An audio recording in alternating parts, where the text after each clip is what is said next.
अस्सलाम वालेकुम dear friends, उम्मीद है आप सब खैरियत से होंगे। हमारा आज का जो टॉपिक है वो general definitions, Pakistan penal code का फर्स्ट चैप्टर।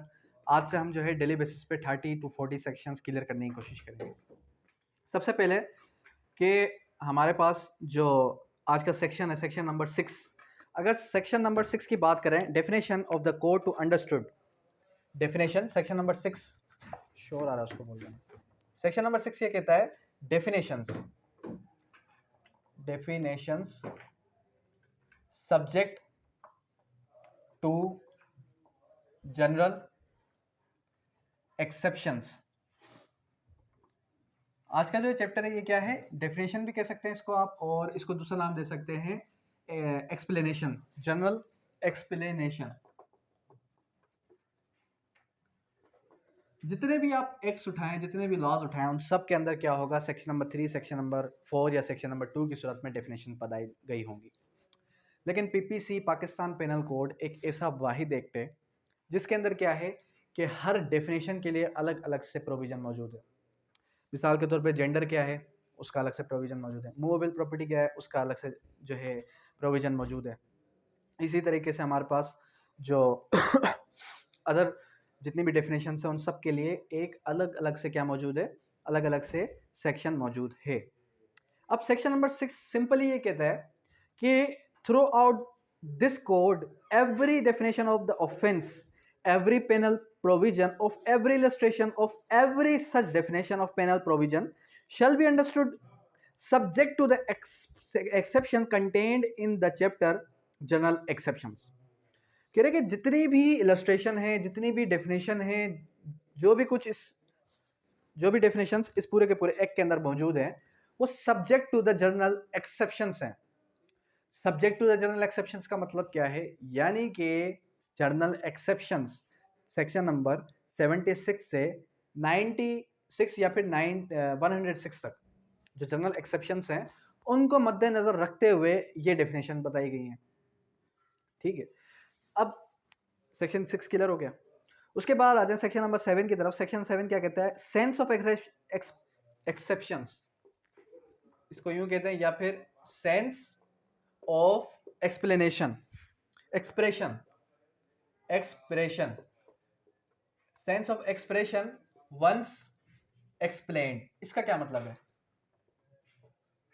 देखें सिंपली इसका मतलब ये है कि अगर कोई चीज एक बार बता दी गई है, अगर कोई चीज क्या बताई गई है, अगर कोई चीज एक सेंस उसका है, वो एक बार डिस्क्राइब कर दी गई है, तो उसको दोबारा डिस्क्राइब करने की जरूरत नहीं है, उसको आपने वैसे ही अंडरस्टूड करना है। Every expression which is explained in any part of this code is used for every part for the code uniformity with the explanation। कहने का मकसद ये है कि अगर इस कानून के, इस एक्ट के किसी एक हिस्से में कोई एक चीज बताई गई है तो वो एडमिसिबल है पूरे के पूरे एक्ट के ऊपर। अच्छा जी, उसके बाद सेक्शन नंबर 8 क्या कहता है, जेंडर। अब जेंडर के अंदर क्या है, जो ये वर्ड क्या है, जेंडर। सेक्शन नंबर कौन सा है, 8। सेक्शन 8 में सिंपल इतनी बात की, the pronoun he is deprived to use person where male और फीमेल।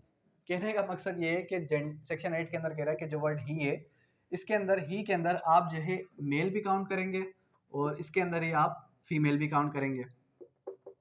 इसी तरीके से एक फीमेल थी जिनको सजाए मौत सुनाई गई या फिर 25 ईयर्स लाइफ इम्प्रिजमेंट सुनाई गई, तो उस फीमेल ने ये कहा कि आपके पूरे के पूरे लॉस, हर जगह लॉस के अंदर क्या लिखा हुआ है, he shall be punished, he shall be punished. तो शी की तो कहीं बात ही नहीं है, तो हर जगह ही लिखा है, तो आप मुझे किस तरीके से सजा दे सकते हैं। तो उसको कहा गया, कोर्ट ने उसको कहा कि बीबी देखें, बात दरअसल ये है कि जेंडर का मतलब जहां पर वर्ड ही होगा तो उसको अंडरस्टूड किया जाएगा आइदर मेल और फीमेल। ठीक है, तो ही लॉ के अंदर जहां वर्ड ही है उसका मतलब क्या है, आइदर मेल और फीमेल। उसके बाद आ जाए नंबर की तरफ। Unless the contrary appears for the context words imported singular number includes the plural number. कहने का मकसद ये, जहां पर कोई नंबर है, नंबर के अंदर कोई भी अगर सिंगुलर नंबर है या फिर प्लूरल नंबर है तो वो सेम ही काउंट होगा। उसके बाद क्या है, उसके बाद है मेन और वुमेन। सेक्शन नंबर 10, सेक्शन 10 क्या बताता है, मेल, मेन और वुमेन। इसका क्या मतलब है? इसका मतलब word man denotes human being, male human being of any age, और the word woman denotes female of any age. उसके बाद person, the word person includes any company, association, body of the person incorporated और not, यानी कि इसके अंदर artificial person भी आ गए। सेक्शन नंबर 11, सेक्शन नंबर 11 क्या बात करता है? पर्सन की। जब आप जूरिस्प्रूडेंस के अंदर पर्सन की डेफिनेशन पढ़ते हैं तो वो क्या कहता है कि नेचुरल पर्सन और एक होता है आर्टिफिशियल पर्सन। अब ये नेचुरल पर्सन क्या है, आर्टिफिशियल पर्सन क्या है, इन सिंपल मैनर अगर मैं आपको सादा में समझाऊं, सादा अल्फाजों में समझाऊं, तो कहने का मकसद ये है कि एक ह्यूमन बीइंग है, living organism, living human being है, तो वो क्या है? नेचुरल पर्सन है। और अगर कोई एक कंपनी है, कोई एसोसिएशन है, ठीक है, तो वो क्या है? वो आर्टिफिशियल पर्सन है। उसके बाद नेक्स्ट सेक्शन क्या आ जाता है? सेक्शन 12 पब्लिक, कि पब्लिक कौन है? कह रहे the word public includes any class of the public of any community, सारे की सारी कम्युनिटी, जितनी भी कम्युनिटीज हैं, उन कम्युनिटीज के अंदर कोई भी एक कम्युनिटी या कोई भी ग्रुप ऑफ पीपल, वो सब के सब क्या है? पब्लिक है। उसके बाद सर्वेंट ऑफ स्टेट। अब सेक्शन 14 और सेक्शन 21 में बहुत ही इंपॉर्टेंट क्या है? डिफरेंस है। एक तरफ हम समझते हैं किसको? सेक्शन नंबर, हमारे पास सेक्शन नंबर 14 है सर्वेंट ऑफ स्टेट। सेक्शन 14 क्या है? Servant of state. और दूसरी तरफ हमारे पास आ जाता है जो नेक्स्ट सेक्शन है public servant. Section number 21 public servant. इन दोनों में फर्क क्या है? इन दोनों का अगर फर्क मालूम करना है आपने तो आप सेक्शन 14 को पढ़ें। कह रहे the word servant of the state denotes all officers of servant continued by authority of federal government और प्रोविंशियल गवर्नमेंट। सिंपल मैनर में कोई भी फेडरल गवर्नमेंट के अंडर कोई काम कर रहा है, कोई जो है प्रोविंशियल गवर्नमेंट के अंडर में कोई शख्स काम कर रहा है। ये एफपीएससी के जितने भी एग्जाम्स होते हैं, ये पीपीएससी के जितने भी एग्जाम्स होते हैं, ये सीएसपी ऑफिसर जितने भी हैं हमारे पास, अगर कोई शख्स फेडरल गवर्नमेंट या प्रोविंशियल गवर्नमेंट के अंदर काम कर रहा है, वो क्या है? वो है सर्वेंट ऑफ स्टेट। उससे हटके बाकी जितने लोग हैं वो क्या है? वो है आपके पब्लिक सर्वेंट। अब पब्लिक सर्वेंट के अंदर कौन कौन आ जाएगा? पब्लिक सर्वेंट के अंदर इसने फर्दर इसको एलोबरेट कर दिया कौन कौन से लोग हैं। Every commission officer of the military, naval, air force Pakistan, ठीक है। उसके बाद एवरी जज, एवरी जो है उसका officer of the court of justice, law, fact, उसके बाद जूरी मैन, उसके बाद असेसर, ठीक है। पंचायत सिस्टम के अंदर जो बैठता है, सारे के सारे आर्बिट्रेटर्स जो गए, ये सब के सब क्या हैं? पब्लिक सर्वेंट है, जो पब्लिक की हेल्प कर रहे हैं, ठीक है। उसके बाद आ जाए next section government. The word government denotes the persons authorized administrator executive government Pakistan of any part thereof. In simple manner government क्या है? Government by the people for the people. और ये जो नारा है कॉन्स्टिट्यूशन का, वो क्या कह रहा है? जो गवर्नमेंट है वो डिनोट करती है लोगों का मजमुआ, लोगों के लिए जो गवर्नमेंट बनाई जाए, जो टैक्स कलेक्ट करती है लोगों से। क्या करती है? टैक्स कलेक्ट करती है। उसके बाद क्या है? जज। सेक्शन 19 बहुत इंपॉर्टेंट है। जज कौन होगा? सेक्शन 19 हमें सिंपली इतनी बात करता है, द वर्ड जज notes not only every person who is official designated as a जज, कि सिर्फ और सिर्फ जो डेजिग्नेटेड एज अ जज है वो जज नहीं है, उसके अलावा उससे हटके who is empowered by law to give legal proceeding, उससे हटके जो लोग हैं जो कि क्या है? लीगल प्रोसीडिंग दे रहे हैं,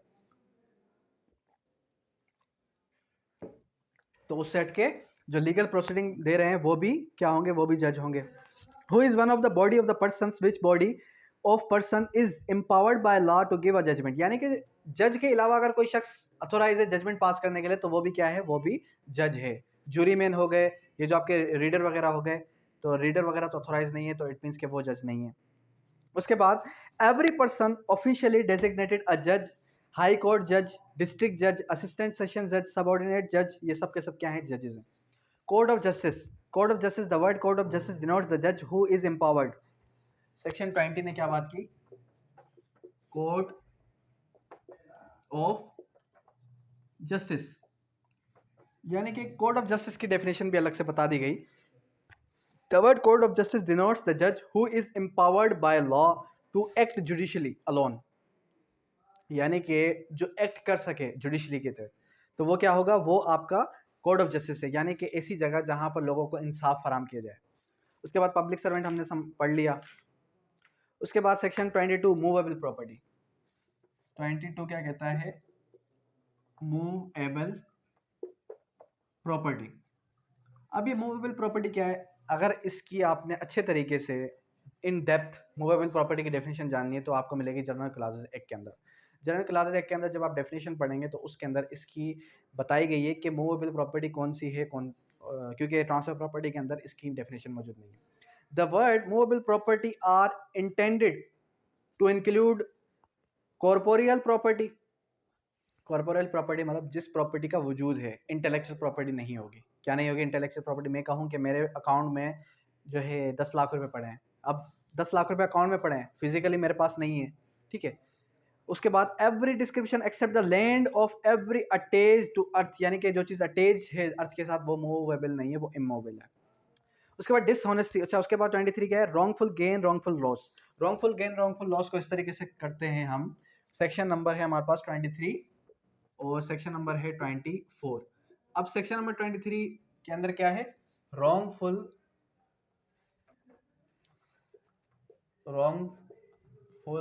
गेन और एक है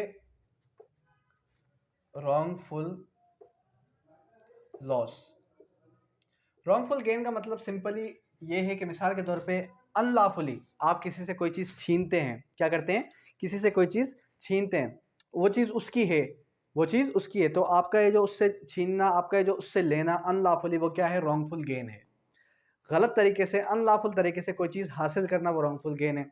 रॉन्गफुल लॉस, अनलॉफुली अगर मुझसे कोई जो है मेरा मोबाइल ले जाए, ठीक है, अनलॉफुली कोई थेफ्ट कर ले या फिर छीन के ले जाए अनलॉफुली, तो वो रॉन्गफुल लॉस है।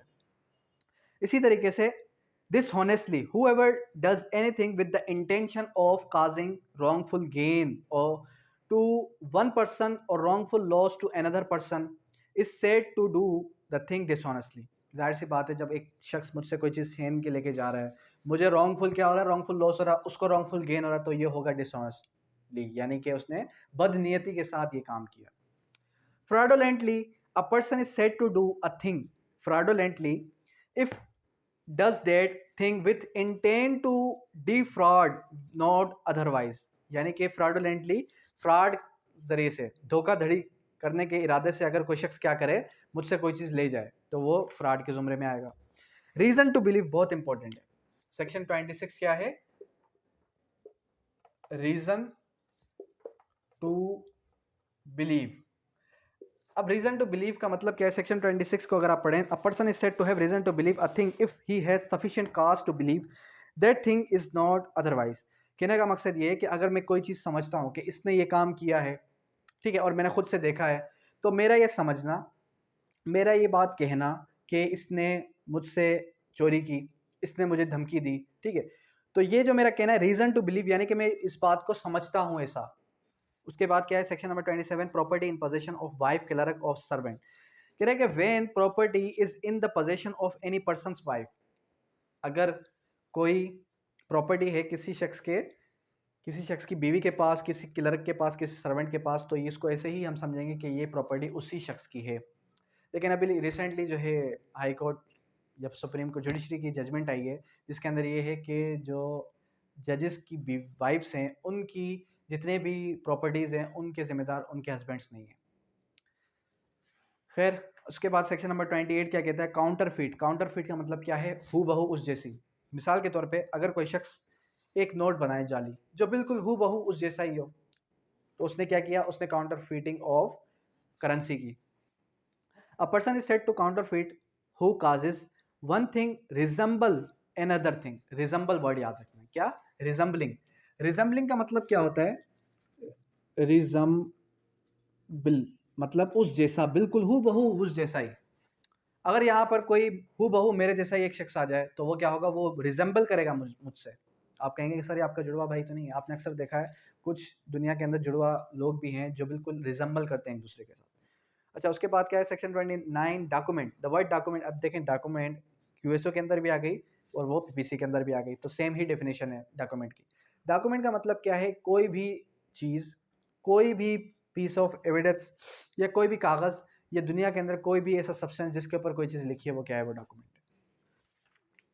सेक्शन 30, वैल्यूएबल सिक्योरिटी क्या है। The word valuable security denote a document which purports to a document whereby any legal right, जो क्या करे, लीगल, जिसका क्रिएट करे किसी को लीगल राइट, ठीक है, वेयर एक्सटेंडेड, ट्रांसफर्ड और रिस्ट्रिक्टेड, एक्सटिंग्विश, रिलीज, जिसको रिलीज किया जा सके, एक्सटिंग्विश किया जा सके, और जो है क्या किया जा सके, ट्रांसफर किया जा सके, वो क्या होगा, वो आपकी वैल्यूएबल सिक्योरिटी होगी। उसके बाद विल क्या है, सेक्शन 31 से ऑनवर्ड कल चलेंगे इंशाल्लाह।